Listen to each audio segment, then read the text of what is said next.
Welcome to my channel. ಯಾರೆಲ್ಲ ಈ ಚಾನೆಲ್ನ ಸಬ್ಸ್ಕ್ರೈಬ್ ಆಗಿಲ್ಲ ದಯವಿಟ್ಟು ಈ ಕೂಡಲೇ ಸಬ್ಸ್ಕ್ರೈಬ್ ಆಗಿ. ಹಾಗೆಯೇ ಈ ಒಂದು ವಿಡಿಯೋ ಇಷ್ಟ ಆಗಿದ್ದಲ್ಲಿ ದಯವಿಟ್ಟು ಲೈಕ್ ಮಾಡೋದನ್ನು ಮರಿಬೇಡಿ. ಬನ್ನಿ ಕತೆ ಕೇಳೋಣ.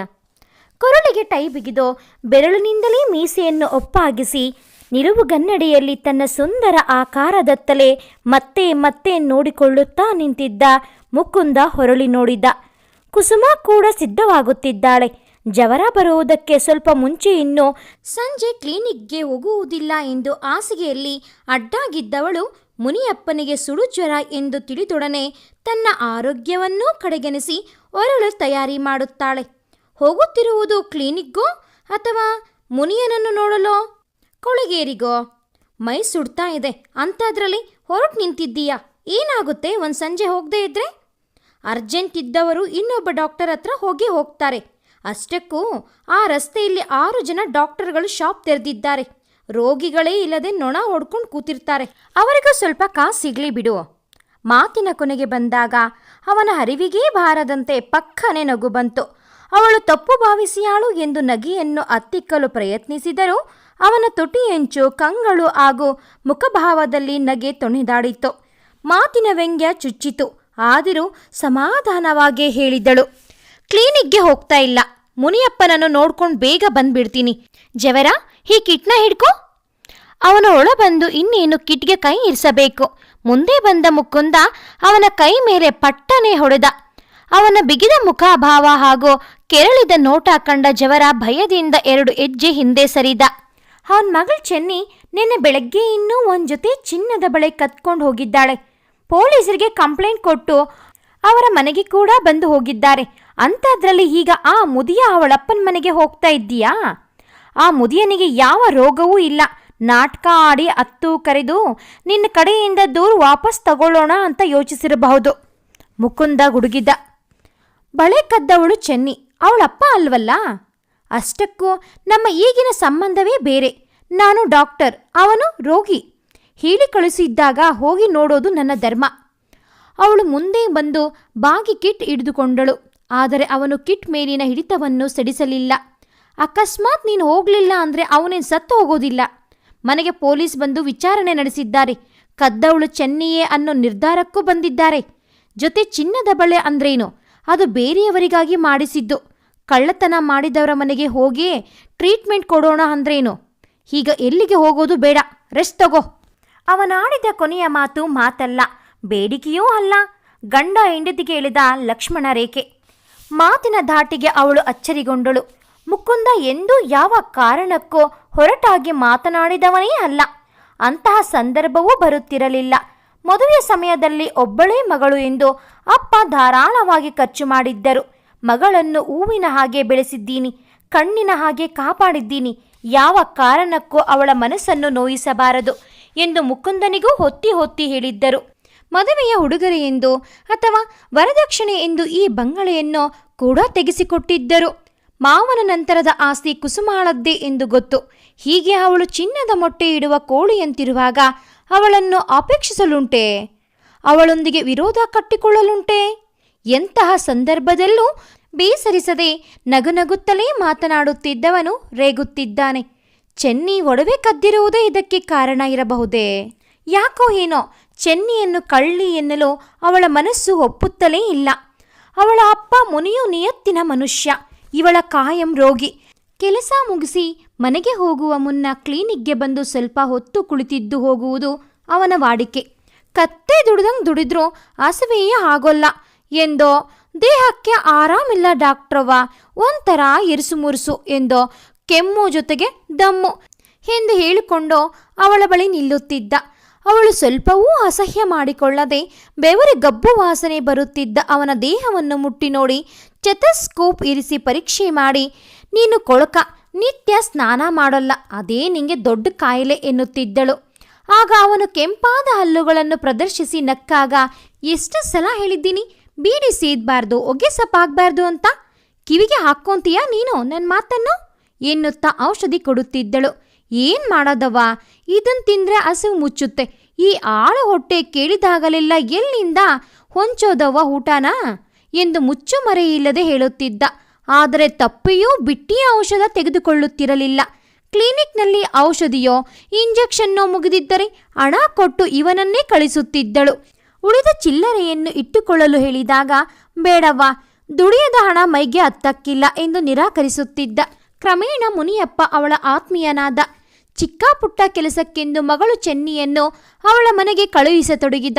ಅವಳು ಕೊಡುತ್ತಿದ್ದ ಊಟ ತಿಂಡಿಯಿಂದಲೇ ಒಂದು ಹೊತ್ತಿನ ಹೊಟ್ಟೆಯ ಚಿಂತೆ ಕಳೆಯುತ್ತಿತ್ತು. ಅರೆದು ಜೂಲಾದ ಚೆನ್ನಿಯ ಲಂಗಾದಾವಣಿ ನೋಡಿ ಇನ್ಮೇಲೆ ಇದೆಲ್ಲ ಬೇಡ, ಸೀರೆ ಉಟ್ಕೊಂಡ್ಬಿಡು ಎಂದು ತನ್ನದೇ ಒಂದೆರಡು ಸೀರೆ ಕೊಟ್ಟಿದ್ದಳು. ನನ್ನ ರವಿಕೆ ನಿಂಗೆ ದೂಗ್ಲೇ ಆಗಬಹುದು, ಟಕ್ ಹಿಡ್ಕೋ ಎಂದು ಸೂಜಿ ದಾರ ಕೂಡ ಕೊಟ್ಟಿದ್ದಳು. ಹೀಗಾಗಿ ಚೆನ್ನಿಯು ದಿನದ ಬಹುಭಾಗ ಇವಳ ಮನೆಯಲ್ಲೇ ಕಳೆದು ಹೋಗುತ್ತಿತ್ತು. ಅವಳು ಕ್ಲಿನಿಕ್ಗೆ ಹೋದರೆ ಅಲ್ಲಿ, ಮನೆಯಲ್ಲಿದ್ದರೆ ಇಲ್ಲಿ, ಹೀಗೆ ಸಂಜೆಯ ನಂತರವೇ ಮನೆಗೆ ಹೋಗುತ್ತಿದ್ದಳು. ಅಡುಗೆಗೆ ಹುಡುಗ ಇದ್ದಾನೆ, ಸುತ್ತಲ ಕೆಲಸಕ್ಕೆ ಒಬ್ಬಳು ಹುಡುಗಿ ಇದ್ದಾಳೆ, ಸಾಲ್ದೇನೋ, ಮತ್ಯಾಕೆ ಬೇಕಾಗಿತ್ತು ಕೊಳಗೇರಿಯ ಈ ಪೀಡೆ ಎಂದು ಒಂದೆರಡು ಬಾರಿ ಮುಕುಂದ ಮುಖ ಹಿಂಡಿದ್ದೇನೋ ನಿಜ. ಆದರೆ ಅವಳ ನಿಯತ್ತು, ಕೆಲಸದಲ್ಲಿನ ಅಚ್ಚುಕಟ್ಟುತನ, ನಯ ವಿನಯ ಕಂಡು ಸುಮ್ಮನಾಗಿದ್ದ.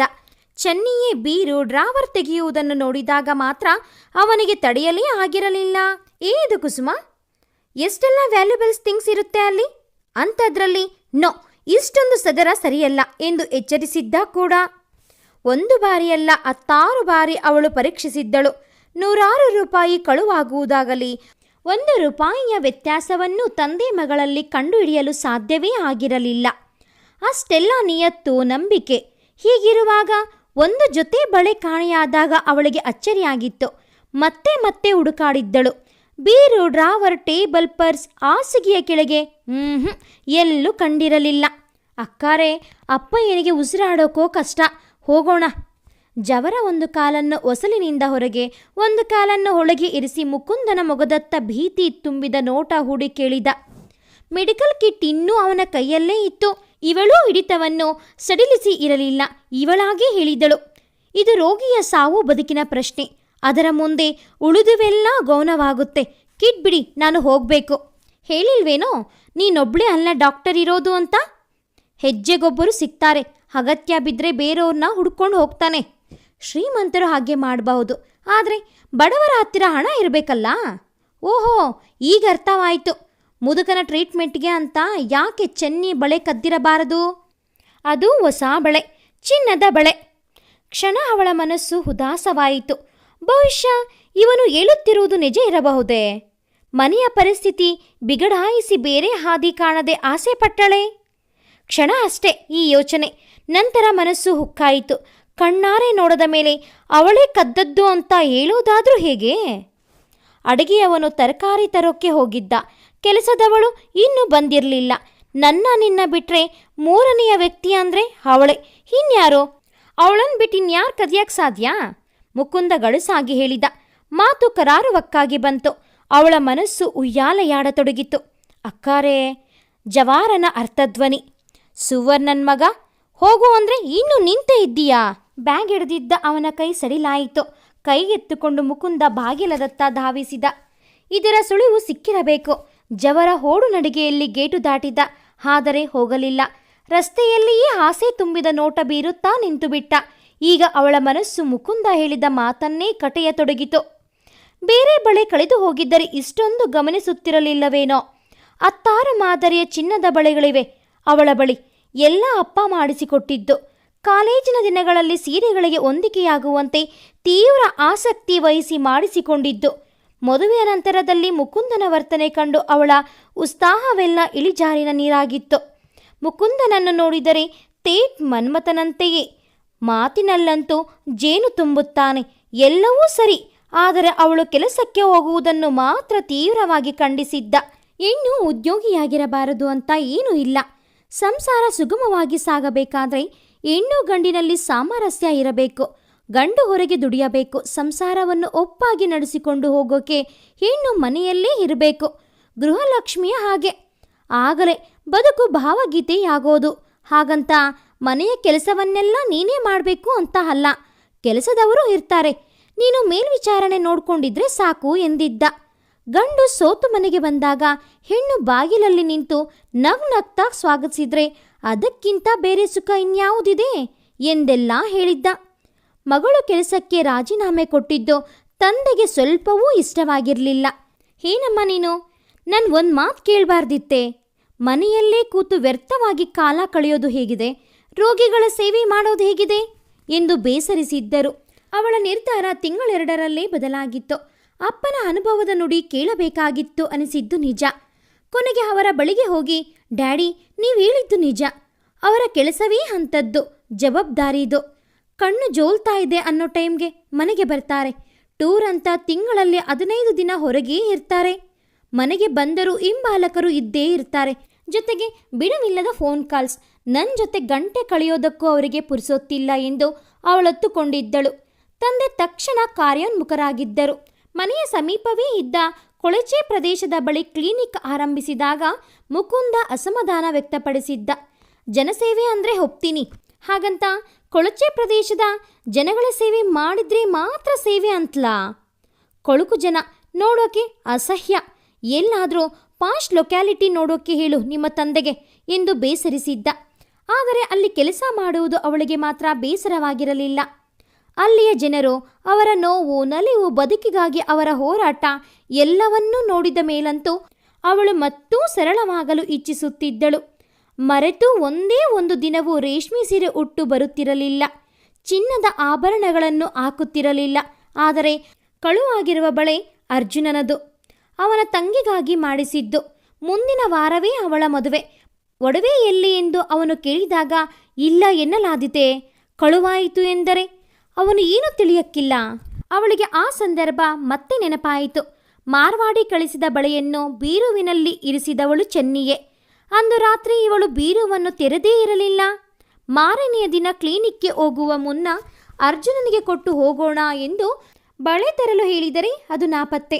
ಚೆನ್ನಿ ಎಲ್ಲ ಕಡೆಯೂ ಹುಡುಕಾಡಿ ಸೋತು ಇಲ್ಲ ಅಮ್ಮಾರೆ ಅಲ್ಲಿ ಎಂದಿದ್ದಳು. ಪೊಲೀಸರು ಬಂದಾಗಲೂ ಅವಳ ಮೊಗದಲ್ಲಿ ನಿರ್ವಿಕಾರ ಭಾವವಿತ್ತು. ನಂಗೆ ಗೊತ್ತಿಲ್ಲ, ನಂಗೆ ಯಾಕೆ ಬೇಕು ಆ ಬಳೆ? ಅಮ್ಮಾರೆ ನನಗೆ ಬೇಕಾಗೋ ಬಟ್ಟೆ, ಊಟ, ತಿಂಡಿ ಎಲ್ಲ ಕೊಡ್ತಾರೆ. ಹಾಗಿರುವಾಗ ನಾನು ಯಾಕೆ ಕದಿಯೋಕೆ ಹೋಗ್ಲಿ ಎಂದಿದ್ದಳು ಎಸ್ಐ ಪ್ರಶ್ನೆಗೆ. ಆತ ಹೊರಟಾಗಿ ಪ್ರಶ್ನಿಸಿ ಒಡೆಯುವಂತೆ ಕೈ ಎತ್ತಿದಾಗ ಕಂಗಳಲ್ಲಿ ನೀರು ತುಂಬಿದ್ದಳು. ಇಲ್ಲ ಅಕ್ಕಾರೆ, ನನ್ನ ನಾಣೆ ನಾನು ತಗೊಂಡಿಲ್ಲ ಎನ್ನುತ್ತಲೇ ಇದ್ದಳು ಕೊನೆಯವರೆಗೂ. ಕೇಸನ್ನು ಮುಂದುವರಿಸಬೇಕಾದರೆ ರಿಜಿಸ್ಟರ್ ಮಾಡಬೇಕು, ಅದಕ್ಕೆ ದೂರು ಕೊಡಬೇಕು ಎಂದಿದ್ದ ಪೊಲೀಸ್ ಅಧಿಕಾರಿ. ಮುಕುಂದ ಒತ್ತಾಯಿಸಿದ್ದ. ಆದರೆ ಅವಳಿಗೆ ಅಳುಕು. ಹುಡುಗಿ ಕದ್ದಳು ಎಂದರೆ ನಂಬಲೇ ಆಗುತ್ತಿಲ್ಲ. ಅಕಸ್ಮಾತ್ ಆ ಕೆಲಸವನ್ನು ಅವಳು ಮಾಡಿಲ್ಲದಿದ್ದರೆ ಬಳೆ ಓದುವುದಾದರೂ ಎಲ್ಲಿಗೆ?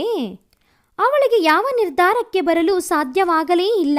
ನೋಡಿದರೆ ದುರ್ದಾನ ತೆಗೆದುಕೊಂಡವನಂತೆ ಮುಕುಂದ ಬಾಗಿಲ ಬಳಿಯೇ ನಿಂತಿದ್ದಾನೆ. ಯಾಕೋ ಏನೋ ತುಂಬ ಹಠ ಮಾಡುತ್ತಿದ್ದಾನೆ. ಚೆನ್ನಿ ತಪ್ಪು ಮಾಡಿದ್ದಾಳೆ ಎಂದು ಒಪ್ಪಿಕೊಂಡರೂ ಆ ತಪ್ಪಿಗೆ ಮುದುಕನಿಗೆ ಶಿಕ್ಷೆಯೇ? ದಾರಿ ಬಿಡಿ, ನಾನು ಮುನಿಯಪ್ಪನನ್ನು ನೋಡಲೇಬೇಕು ಹೇಳಿದಳು. ಮೆಡಿಕಲ್ ಕಿಟ್ ಅವಳ ಕೈಯಲ್ಲೇ ಇತ್ತು. ಹೇಳಿಲ್ವೇನೋ ನೀನು ಅಲ್ಲಿಗೆ ಹೋಗಿ ಕುಡ್ದು ಪೊಲೀಸ್ ಕಂಪ್ಲೇಂಟ್ ಕೊಟ್ಟಿರೋದೇನು? ಮತ್ತೆ ಅವನ ಮನೆಗೆ ಹೋಗೋದು ಅಂದ್ರೇನು? ಅದನ್ನೆಲ್ಲ ಹೀಗೆ ಯೋಚಿಸೋದು ಬೇಡ. ನನಗೆ ರೋಗಿ ಮುಖ್ಯ.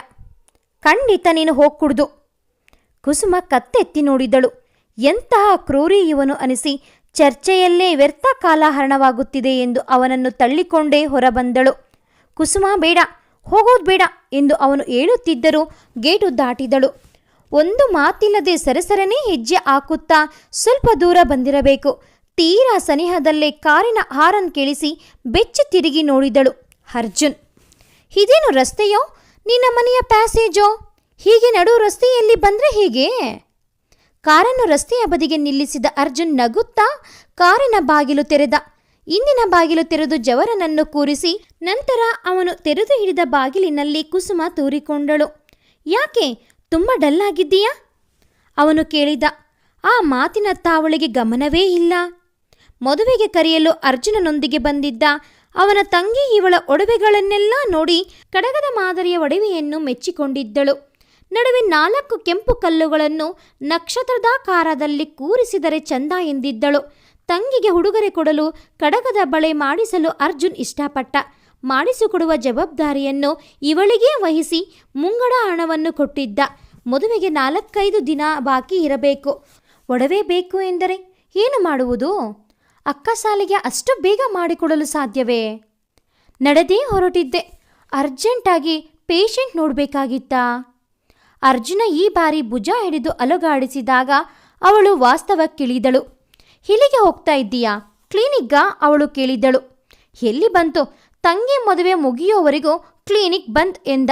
ಡೋಂಟ್ ವರಿ, ನಿಂಗೆ ಡ್ರಾಪ್ ಕೊಡ್ತೀನಿ ಎಂದು ಹೇಳಿ ಮುನಿಯಪ್ಪನ ಮನೆಯವರೆಗೂ ಬಂದ. ಮುಂದೆ ಕಿರಿದಾದ ದಾರಿ, ಕಾರು ಹೋಗುವಂತಿಲ್ಲ. ಸುಮಾರು 5 ನಿಮಿಷದ ನಡುಗಿಗೆ ಅವನ ಮನೆ ಸಿಗುತ್ತದೆ. ಸಾಕು, ನಿನ್ನ ಕೆಲಸಕ್ಕೆ ನೀನು ಹೋಗು ಎಂದು ಹೇಳುತ್ತಿದ್ದರೂ ಕೇಳದೆ ಮೆಡಿಕಲ್ ಕಿಟ್ ಹಿಡಿದು ಅವಳೊಂದಿಗೆ ಹೆಜ್ಜೆ ಬೆರೆಸಿದ. ಕೊಳಗೇರಿ ನೋಡಿ ಅಸಹಿಸಿಕೊಳ್ಳಲಿಲ್ಲ. ಇಲ್ಲಿಗ್ಯಾಕೆ ಬಂದೆ ನೀನು ಕುಸುಮ? ಇಲ್ಲದ ಕಾಯಿಲೆ ಅಂಟಿಸ್ಕೊಂಡು ಹೋಗೋಕೆ ಎನ್ನಲಿಲ್ಲ. ಇಂತಹ ಜಾಗಕ್ಕೆಲ್ಲ ನೀನು ಕರ್ಕೊಂಡು ಬಂದೆ ನಾನು ಎಂದು ಇವಳು ಕಸಿವಿಸಿಪಟ್ಟಿದ್ದಕ್ಕೆ ಡಾಕ್ಟರ್ಗಳು ಯಾವಾಗಲೂ ಅವರ ಎಥಿಕ್ಸ್ ಮರೆಯಬಾರದು ಎಂದ. ಮುನಿಯಪ್ಪನನ್ನು ಅವನೇ ಪರೀಕ್ಷೆ ಮಾಡಿದ. ಗಾಬರಿಯಾಗುವಂಥದ್ದೇನೂ ಆಗಿಲ್ಲ. ಕುಡಿಯೋದನ್ನ ಕಡಿಮೆ ಮಾಡು ಮೊದಲು ಎಂದು ಔಷಧಿಯ ಹೆಸರನ್ನು ಚೀಟಿಯಲ್ಲಿ ಬರೆದು ಜವರನತ್ತ ತಿರುಗಿ, ಸದ್ಯಕ್ಕೆ ಈ ಮನೆಗೆ ನೀನೇ ಯಜಮಾನ ಅನಿಸುತ್ತೆ ಎಂದು ನಕ್ಕ. ಇದರಲ್ಲಿ ಬರೆದಿರೋ ಮಾತ್ರೆನ ದಿನಕ್ಕೆ 3 ಸಲ ಕೊಡು, ಒಟ್ಟು 3 ದಿನ ಕೊಡಬೇಕು. ಈಗಲೇ 1 ಮಾತ್ರೆ ಕೊಟ್ಬಿಡು ಎಂದ. ಅಷ್ಟಕ್ಕೆ ಜವರ ಹೋ ಎಂದು ಅಳತೊಡಗಿದ. ಬಿಕ್ಕಳಿಗೆಯ ಮಧ್ಯದಲ್ಲಿಯೇ ಸಂಜೆ ಪೊಲೀಸಿನವರು ಬಂದು ಚೆನ್ನಿಯನ್ನು ಕರೆದುಕೊಂಡು ಹೋಗಿದ್ದನ್ನು ಹೇಳಿದ. ವಿಷಯ ಕುಸುಮಾಳಿಗೂ ಹೊಸದು. ಗುಡಿಸಲಿಗೆ ಹೋದೊಡನೆ ಹೋ ಎಂದು ಅಳುತ್ತಾ ತಪ್ಪೊಪ್ಪಿಕೊಳ್ಳುತ್ತಾಳೆ, ಇಲ್ಲವೇ ಬಳೆಯನ್ನು ತಂದು ಕೊಡುತ್ತಾಳೆ ಎಂದುಕೊಂಡಿದ್ದರೆ ಸ್ಟೇಷನ್ಗೆ ಎಳೆದೊಯ್ದಿದ್ದಾರೆ. ಇದೆಲ್ಲ ನಾನು ಕಂಪ್ಲೇಂಟ್ ಕೊಟ್ಟ ನಂತರದ ಬೆಳವಣಿಗೆ ಅನಿಸುತ್ತದೆ. ಪೊಲೀಸ್ ಸ್ಟೇಷನ್ಗಾ? ಯಾಕೆ? ಅರ್ಜುನ್ ಅಚ್ಚರಿ ವ್ಯಕ್ತಪಡಿಸಿದ. ಹೇಳಬೇಕು, ಆದರೆ ಇವಳಿಗೆ ಗಂಟಲಲ್ಲಿ ಸಿಕ್ಕಿಕೊಂಡಂತಾಯಿತು. ಕೆಮ್ಮುತ್ತಾ ಕ್ಯಾಕರಿಸುತ್ತಾ ಮುನಿಯಪ್ಪನೇ ಎಲ್ಲವನ್ನೂ ಹೇಳಿದ. ತಕ್ಷಣ ಎದ್ದು ಕುಳಿತು ಇವಳ 2 ಕಾಲುಗಳನ್ನು ಹಿಡಿದುಕೊಂಡು, ಅಮ್ಮಾರೇ, ನಾವು ಬಡವರು ನಿಜ, ಆದರೆ ಕಳ್ತನ ಮಾತ್ರ ಮಾಡಲ್ಲ. ಅಕಸ್ಮಾತ್ ತಪ್ಪಿ ಮಾಡಿದ್ರೂ ಆ ಮಗನ ಪೊಲೀಸರ ಕೈಗೆ ಮಾತ್ರ ಸಿಕ್ಕಿಸಬೇಡಿ. ಹೇಗಾದರೂ ಮಾಡಿ ನಾನು ಅಷ್ಟು ಹಣನ ಹೊಂಚಿಕೊಡ್ತೀನಿ ಎಂದು ಅತರ್ಹನಾದ. ಜವರನ ಅಳು ತಾರಕ್ಕೇರಿತು. ಅಕ್ಕಪಕ್ಕದ ಗುಡಿಸಲಿನವರು ಬಾಗಿಲಲ್ಲಿ ಅಣುಕುತ್ತಿದ್ದವರು ಈಗ ಹೊರಗೆ ಬಂದರು. ಅವಳಿಗೆ ಇರಿಸು ಮುರಿಸಾಯಿತು. ಏನಿದೆಲ್ಲ ರಾಧಾಂತ ಕುಸುಮ? ಅರ್ಜುನ್ ಕೇಳಿದ್ದಕ್ಕೆ ಹೇಳ್ತೀನಿ ಆಮೇಲೆ ಎನ್ನುತ್ತಾ, ಬಾ ಜವರ, ಔಷಧಿ ತೆಗೆದುಕೊಡ್ತೀನಿ ಎಂದಳು. ಬಾಗಿಲವರೆಗೂ ಹೋಗಿದ್ದವಳು ಮುದುಕನ 2 ಕೈಗಳನ್ನು ಹಿಡಿದು, ನೀನು ಹೇಳಿದ್ದು ನಂಗೂ ಅರ್ಥವಾಗುತ್ತೆ. ಚೆನ್ನಿನ ಮನೆಗೆ ಕರ್ಕೊಂಡು ಬಂದು ಬಿಡೋ ಜವಾಬ್ದಾರಿ ನಂದು, ನೀನು ಯೋಚಿಸಬೇಡ ಎಂದು ಹೇಳಲು ಹೋಗಿದ್ದವಳು ತಡೆದು, ಏನಾದರೂ ವ್ಯವಸ್ಥೆ ಮಾಡ್ತೀನಿ ಮುನಿಯಜ್ಜ ಎಂದಳು ಅಷ್ಟೇ. ದನಿ ಭಾರವಾಗಿತ್ತು. ತಕ್ಷಣ ಹೊರಬಂದಳು. ಅಷ್ಟಕ್ಕೆ ಇಷ್ಟೊಂದು ತಲೆ ಕೆಡ್ಸ್ಕೋತಾರ ಕುಸುಮ? ಅವಳು ಹೇಳಿದ್ದನ್ನೆಲ್ಲ ಕೇಳುತ್ತಾ ದೃಷ್ಟಿಯನ್ನು ರಸ್ತೆಯತ್ತಲೇ ನೆಟ್ಟು ನುಡಿದ. ಈ ಜನ, ಇವರ ಸ್ಥಿತಿ, ಮಾತುಕತೆ ನೋಡಿದ್ರೆ ಇವರದ್ದೇನೂ ತಪ್ಪಿಲ್ಲವೇನೋ ಅನಿಸುತ್ತೆ. ಆದರೆ ಅವಳನ್ನು ಬಿಟ್ಟರೆ ಬೇರೆ ಯಾರೂ ಬೀರು ತೆಗೆದಿಲ್ಲ ಅಂತ ಬೇರೆ ಹೇಳ್ತಾ ಇದ್ದೀಯ. ಇದನ್ನೆಲ್ಲ ಕೇಳ್ತಾ ಇದ್ರೆ ಬಾಂಡ್ ಸಿನಿಮಾ ನೋಡಿದ ಹಾಗೆ ಆಗುತ್ತೆ. ಅರ್ಜುನ್ ಈಗ ಭುಜ ಕುಣುಕಿಸಿದ. ಬಹುಶಃ ನೀನೇ ಎಲ್ಲೋ ಇಟ್ಟು ಮರ್ತಿರಬೇಕು ಅಷ್ಟೇ. ಮನೆಗೆ ಹೋಗಿ ಇನ್ನೊಂದ್ಸಲ ಹುಡುಕು ಎಂದ. ಮತ್ತೊಮ್ಮೆ ಅವಳಿಗೆ ಮಾರ್ವಾಡಿ ಒಡವೆ ತಂದುಕೊಟ್ಟ ಸಂಜೆಯ ನೆನಪಾಯಿತು. ಒಡವೆಯನ್ನು ಬೀರುವಿನಲ್ಲಿರಿಸಿದ ಚೆನ್ನಿ ಮತ್ತೆ 1 ಗಂಟೆ ಮನೆಯಲ್ಲಿ, ಅದು ಇವಳೊಟ್ಟಿಗೆ ಇದ್ದಳು. ಮಾಮೂಲಿನಂತೆ ಇವಳ ಕಾಲ ಬಳಿ ಕುಳಿತು ಹಿಮ್ಮಡಿ ನೋಯುತ್ತಾ, ಇಸುಕ್ಲಾ ಅಕ್ಕ ಎಂದಿದ್ದಳು. ಇವಳು, ಬೇಡವೆ, 1 ದಿನ ಮಾಡಿದ್ರೆ ದಿನ ಅದೇ ಅಭ್ಯಾಸ ಆಗ್ಬಿಡುತ್ತೆ ಎಂದರೂ ಕೇಳದೆ ತನ್ನ ಕಾಲನ್ನು ಅವಳ ತೊಡೆಯ ಮೇಲಿರಿಸಿಕೊಂಡು ಇಸುಕಿದ್ದಳು. ನಿಮ್ಮ ಪಾದ ಎಷ್ಟು ಚೆನ್ನಾಗಿದೆ ಅಕ್ಕ, ಸ್ವಲ್ಪವೂ ಕೊಳೆಯಿಲ್ಲ ಎಂದು ಅಂಗಾಲನ್ನು ಕೈಯಿಂದ ಸವರಿದ್ದಳು. ಕಳುವು ಮಾಡಿದ್ದರೆ ಅಷ್ಟು ಹೊತ್ತು, ಅದು ಅಷ್ಟೊಂದು ಸನಿಹದಲ್ಲಿ ಕುಳಿತಿರಲು ಸಾಧ್ಯವೇ ಆಗುತ್ತಿರಲಿಲ್ಲ.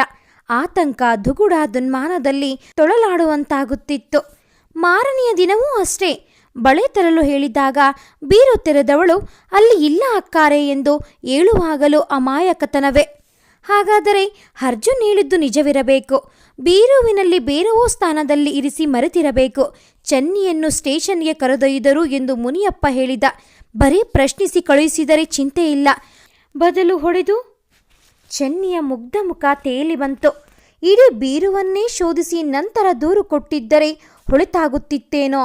ಬದಲು ಮುಕುಂದನ ಮಾತು ಕಟ್ಟಿಕೊಂಡು ಅವನು ಬರೆದುದಕ್ಕೆ ಸಹಿ ಹಾಕಿಕೊಟ್ಟಿದ್ದು ಅಕ್ಷೇಮವಾಯಿತೇನೋ. ಅರ್ಜುನ್, ನೀನು ಬೇಗ ಹೋಗಬೇಕಾ? ನಿನ್ನ ಮನಸ್ಸು ಅರ್ಥವಾಗುತ್ತೆ ನನಗೆ. ನೀನು ಮಾಡಿದ ತಪ್ಪು ಅನಿಸ್ತಾ ಇರಬೇಕು. ನಾವೀಗ ಪೊಲೀಸ್ ಸ್ಟೇಷನ್ಗೆ ಹೋಗಬೇಕಾ? ಅರ್ಜುನ್ ನಗುನಗುತ್ತಲೇ ಕೇಳಿದ. ಅವಳು ಹೊರಳಿ ಅವನ ಮುಖದತ್ತ ನೋಡಿದ್ದಳು. ಅಷ್ಟೆಲ್ಲ ಮೊತ್ತದ ಒಡವೆ ಕಳುವಾಗಿದೆ. ಇದರಿಂದ ತಂಗಿಗೆ ಬೇಸರವಾಗುತ್ತದೆ ಎಂದು ತಿಳಿದಿದ್ದರೂ ನಗು ನಗುತ್ತಲೇ ಇದ್ದಾನೆ. ಈ ವಿಷಯಕ್ಕೆ ಎಂದಲ್ಲ, ಕಾಲೇಜಿನ ದಿನಗಳಲ್ಲೂ ಅಷ್ಟೇ. ಯಾವ ಕಾರಣಕ್ಕೂ ಬೇರೆಯವರಿಗೆ ನೋವು, ತೊಂದರೆ, ಬೇಸರಗೊಳಿಸುವ ಸ್ವಭಾವವೇ ಅಲ್ಲ. ಜೊತೆಗೆ ಇವನಲ್ಲಿ ಕ್ಲಿಯರ್ ವಾಯ್ಸ್ ಜಾಸ್ತಿ ಇರುವಂತಿದೆ. ತನ್ನ ಮನದಲ್ಲಿದ್ದುದನ್ನು ಓದಿದಂತೆ ಹೇಗೆ ತಿಳಿದುಬಿಟ್ಟ? 10-15 ನಿಮಿಷ ತಡವಾಗಿ ಹೋದರೆ ಪೊಲೀಸ್ನವರು ಅಂಥದ್ದೇನೂ ಅವಳಿಗೆ ಮಾಡಲ್ಲ. ಕಾರನ್ನು ಹೋಟೆಲ್ ಮುಂದೆ ಪಾರ್ಕ್ ಮಾಡುತ್ತಾ ಅವನು ಹೇಳಿದ, ಮಧ್ಯಾಹ್ನದಿಂದ ಸುತ್ತಿ ಸುತ್ತಿ ಸಾಕಾಗಿದೆ. ಒಂದು ಲೋಟ ಸ್ಟ್ರಾಂಗ್ ಕಾಫಿ ಕುಡಿದ್ರೆ ಮೂಡ್ ಎಲಿವೇಟ್ ಆಗ್ಬೋದು. ಕುಡಿಸ್ತೀಯಾ? ನಗುನಗುತ್ತಾ ಕೇಳಿ ಕಾರಿನಿಂದ ಹೇಳಿದ.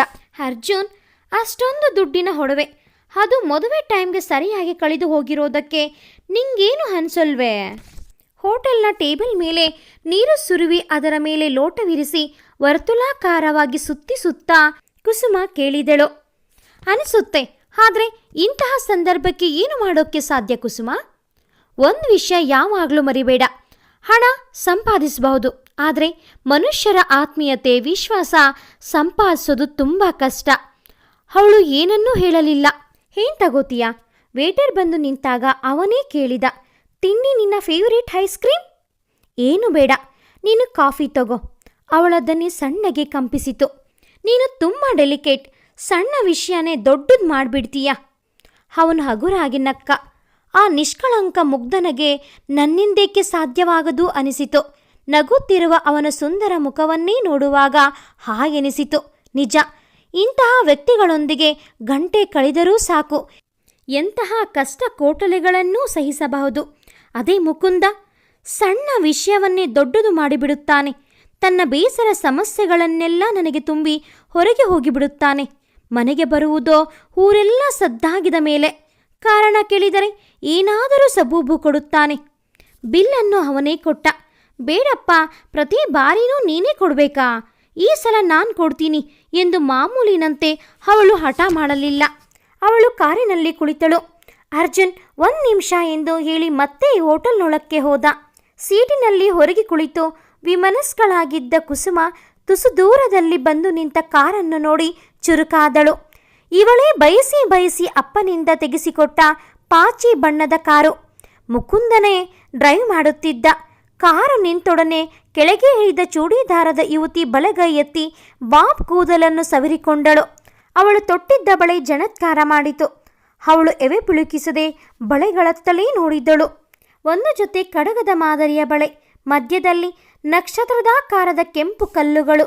ಅನುಮಾನವೇ ಇಲ್ಲ, ಅವಳು ಮಾಡಿಸಿದಂತಹುದೇ ಬಳೆ, ಅಥವಾ ಇದು ಕಳುವಾಗಿದ್ದ ಬಳೆಗಳೇ? ಹಾಗಿದ್ದರೆ ಇತ್ತ ತಿರುಗಿದಳು. ಯಾವಾಗ ಬಂದನೋ ಏನೋ, ಕಾರಿಗೆ ಹೊರಗೆ ನಿಂತ ಅರ್ಜುನನ ದೃಷ್ಟಿಯೂ ಹತ್ತಲೇ. ಮುಕುಂದನ ಮೊಗದಲ್ಲಿ ಲಾಸ್ಯದ ಭಾವವಿತ್ತು. ಕಾರನ್ನು ಬಳಸಿ ಇತ್ತ ಬಂದವನೋ ಅವಳ ಸೊಂಟದ ಸುತ್ತ ಕೈ ಹಾಕಿದ. ಅವಳ ಬಲಗೈ ಅವನ ಭುಜದ ಮೇಲೆ ಹೋಯಿತು. ಈಗ ಬಳೆಗಳು ಸ್ಪಷ್ಟವಾಗಿ ಕಾಣಿಸುತ್ತಿದ್ದವು. ಅರ್ಜುನ್ ಹಾಗೂ ಕುಸುಮಾರ ದೃಷ್ಟಿ ಬಳೆಗಳ ಮೇಲೆಯೇ ಇತ್ತು. ಈಗ ಮುಕುಂದ ಹೋಟೆಲ್ನತ್ತ ಹೆಜ್ಜೆ ಹಾಕತೊಡಗಿದ. ಕುಸುಮ, ಬೇಗ ಹೋಗೋಣ, ಅರ್ಜುನ್ ಹೇಳಿದ. ಆ ಹುಡುಗಿನ ಕರ್ಕೊಂಬರಬೇಕು. ಪಾಪ, ಮುದುಕ ಗುಡಿಸಿಲಿನಲ್ಲಿ ಒದ್ದಾಡ್ತಾ ಇರ್ತಾನೆ. ಅವಳು ಏನನ್ನೂ ಹೇಳಲಿಲ್ಲ. ಎಲ್ಲೂ ಹೋಗಿರಲ್ಲ, ಮನೆಯಲ್ಲೇ ಇರುತ್ತೆ, ಹುಡುಕು ಹೊಂದಿದ್ದೆ. ನೀನು ನೋಡಿದೆಯಲ್ಲ, ಅದನ್ನು ಕದ್ದವರು ಯಾರು ಅಂತ? ಆ ಮುದುಕನ್ನ ನೋಡಿದಾಗಲೇ ನನಗೆ ಅನಿಸಿತ್ತು, ನಿಯತ್ತಿನ ಜನ ಅಂತ. ಅವನೇ ಹೇಳಿದ. ಅವಳು ಈಗಲೂ ತುಟಿ 2 ಮಾಡಲಿಲ್ಲ. ಎಜುಕೇಟೆಡ್ ಬ್ರೂಟ್ಸ್ ಇರ್ತಾರೆ ಅಂತ ಕೇಳಿದ್ದೆ, ಅದು ಅನುಭವಕ್ಕೆ ಬಂತು. ಕಮಾನ್, ಲೆಟ್ಸ್ ಗೋ. ಈ ಬಾರಿಯೂ ಅರ್ಜುನನೇ ಹೇಳಿದ. ಅವನು ಹೇಳಿದ್ದೆಲ್ಲ ಅವಳಿಗೆ ಕೇಳಿಸುತ್ತಿತ್ತು. ಆದರೆ ಮನದ ತುಂಬ ಚೆನ್ನಿ, ಬಳೆ, ಪೊಲೀಸು, ಅದಕ್ಕಿಂತ ಮಿಗಿಲಾಗಿ ಮುಕುಂದನ ಕೀಳು ವರ್ತನೆ ಗಿರಿಕಿ ಹೊಡೆಯುತ್ತಿದ್ದವು. ಕುಸುಮ, ಯಾಕೆ ಹೀಗೆ ನಿಂತೆ? ಅರ್ಜುನ ಅವಳ ಭುಜದ ಮೇಲೆ ಕೈ ಇರಿಸಿ ಅಲುಗಿಸಿದ. ಅವಳು ಈಗ ಎಚ್ಚೆತ್ತಳು. ಅವನ ಕೈಯನ್ನು ಬದಿಗೆ ಇರಿಸಿ, ಹಿರು, ಹೀಗ ಬಂದೆ ಎನ್ನುತ್ತಾ ಓಟದ ನಡಿಗೆಯಲ್ಲಿ ಹೋಟೆಲ್ನತ್ತ ಧಾವಿಸಿದಳು. ಮುಕುಂದ ಈಗ ಹೋಟೆಲ್ನ ಬಾಗಿಲ ಬಳಿ ಬಂದಿದ್ದ. ಇನ್ನೇನು ಒಳಗೆ ಕಾಲಿರಿಸಬೇಕು. ಅಷ್ಟರಲ್ಲಿ ಮುಂದೆ ಬಂದು ನಿಂತ ಕುಸುಮ ಅವನ ಟೈ ಹಿಡಿದು ಜಗ್ಗಿಸಿ ಹೇರು ಧ್ವನಿಯಲ್ಲಿ ಕೇಳಿದಳು. ಮುಕುಂದ, ನಿಂಗೆ ನಾಚಿಕೆ ಆಗಲ್ವಾ? ಆ ಹುಡುಗಿಯನ್ನ ಲಾಕಪ್ಗೆ ಹಾಕಿ ನೀನು ಈ ಬೀದಿಯ ಹೆಣ್ಣಿನ ಜೊತೆ ಚಕ್ಕಂದ ಹಾಡ್ಕೊಂಡು ಮೆರಿತಾ ಇದ್ದೀಯಲ್ಲ, ನೀನೇನು ಮನುಷ್ಯನಾ? ಅನಿರೀಕ್ಷಿತ ಘಟನೆಗೆ ಮುಕುಂದ ಕ್ಷಣ ಹವಕ್ಕಾದ. ತೆರೆದ ಬಾಯಿ ಹಾಗೆಯೇ, ಬಿಟ್ಟ ಕಣ್ಗಳು ಅಂತೆಯೇ. ಆದರೆ ತಕ್ಷಣ ಸವರಿಸಿಕೊಂಡು ನೋಡುತ್ತಾನೆ. ಹೋಟೆಲ್ನ ಒಳಗೆ ಇದ್ದವರೆಲ್ಲ ಹೊರಬರುತ್ತಿದ್ದಾರೆ. ಕಾರಿನಿಂದ ಇಳಿದು ಇತ್ತ ಬರುತ್ತಿದ್ದವರು ನಿಂತಲ್ಲಿಯೇ ಶಿಲೆಯಾಗಿದ್ದಾರೆ. ಹೋಟೆಲ್ನ ಪ್ರೊಪ್ರೈಟರ್ ಕೂಡ ಇತ್ತ ಬರುತ್ತಿದ್ದಾನೆ. ಕುಸುಮ, ಮೈ ಮೇಲೆ ಜ್ಞಾನ ಇದೆ ತಾನೇ? ಗಂಭೀರವಾಗಿ ಮನೆಗೆ ಹೋಗು. ಸುಮ್ಮನೆ ಸೀನ್ ಕ್ರಿಯೇಟ್ ಮಾಡಬೇಡ. ಆದರೆ ಕುಸುಮಾಳ ತೀಕ್ಷ್ಣ ದೃಷ್ಟಿ ಎದುರೋ ಅವನು ಕರಗಿ ನೀರಾಗಿ ಹೋಗಿದ್ದ. ಮರುಕ್ಷಣದಲ್ಲಿಯೇ ಅವನು ಬತ್ತಿದ ಧ್ವನಿಯಲ್ಲಿ, ಕುಸುಮ ಪ್ಲೀಸ್ ಇಲ್ಲಿ ನೋಡು, ನಾನು ಹೇಳೋದನ್ನ ಕೇಳಲ್ವಾ ಎಂದು ಹೇಳಿದ. ಕುಸುಮ ಅವನತ್ತ ಅಸಹ್ಯದ ನೋಟ ಬೀರಿ ಅರ್ಜುನನ ಪಕ್ಕದ ಸೀಟಿನಲ್ಲಿ ಬಂದು ಕುಳಿತಳು. ಅವಮಾನ ಆಘಾತದಿಂದ ಅವಳು ಹೊರಗೆ ಬಂದಿರಲೇ ಇಲ್ಲ. ಅರ್ಜುನ ಕಾರಿಗೆ ವೇಗ ತಂದ. ಕಾರು ಪೊಲೀಸ್ ಸ್ಟೇಷನ್ನತ್ತ ಧಾವಿಸತೊಡಗಿತು. ಕುಸುಮ ಪೊಲೀಸ್ ಸ್ಟೇಷನ್ಗೆ ಹೋಗಿ ನಡೆದಿದ್ದೆಲ್ಲ ಪೊಲೀಸರಿಗೆ ತಿಳಿಸಿ ಚೆನ್ನಿಯನ್ನು ಪೊಲೀಸ್ ಸ್ಟೇಷನ್ನಿಂದ ಬಿಡಿಸಿದಳು. ವಿಷಯ ತಿಳಿದ ಪೊಲೀಸರು ಮುಕುಂದನನ್ನು ಅರೆಸ್ಟ್ ಮಾಡಿ ಪೊಲೀಸ್ ಸ್ಟೇಷನ್ಗೆ ಕರೆದುಕೊಂಡು ಬಂದರು. ಅಲ್ಲೇ ಇದ್ದ ಕುಸುಮ ಮುಕುಂದನ ಕೆನ್ನೆಗೆ ಚಳ್ಳೆಂದು ಒಂದು ಬಾರಿಸಿ, ನೀನು ಮಾಡುತ್ತಿದ್ದ ಈ ಹೀನಾಯ ಕೆಲಸಕ್ಕೆ ಈ ಒಂದು ಹೆಣ್ಣು ಮಗುವನ್ನು ಬಲಿ ಕೊಡಬೇಕು ಅಂತ ನೋಡ್ದೆ ಅಲ್ವಾ? ನೀನು ಮನುಷ್ಯನೇನಾ? ಥೂ, ನಿನ್ನ ಜನ್ಮಕ್ಕೆ ಅಂತ ಚೆನ್ನಾಗಿ ಬೈದು ಪೊಲೀಸರ ಹತ್ತಿರ ಹೋಗಿ, ಸರ್ ತಪ್ಪು ಯಾರು ಮಾಡಿದ್ರೂ ತಪ್ಪೇನೆ, ಶಿಕ್ಷೆ ಎಲ್ಲರಿಗೂ ಒಂದೇನೆ, ಯಾರನ್ನು ನೀವು ಮುಲಾಜ್ ನೋಡೋ ಅವಶ್ಯಕತೆ ಇಲ್ಲ, ನೀವು ನಿಮ್ಮ ಡ್ಯೂಟಿ ಮಾಡಿ ಅಂತ ಹೇಳಿ ಚೆನ್ನಿನ ಕರ್ಕೊಂಡು ಮುನಿಯಜ್ಜನ ಹತ್ತಿರ ಬಂದಳು. ಮುನಿಯಜ್ಜ ಚೆನ್ನಿಗೋಸ್ಕರ ಹೊರಗಡೆ ಕಾಯುತ್ತಿದ್ದ. ಕುಸುಮ ಹೋಗಿ ಕ್ಷಮೆ ಕೇಳಿದಳು.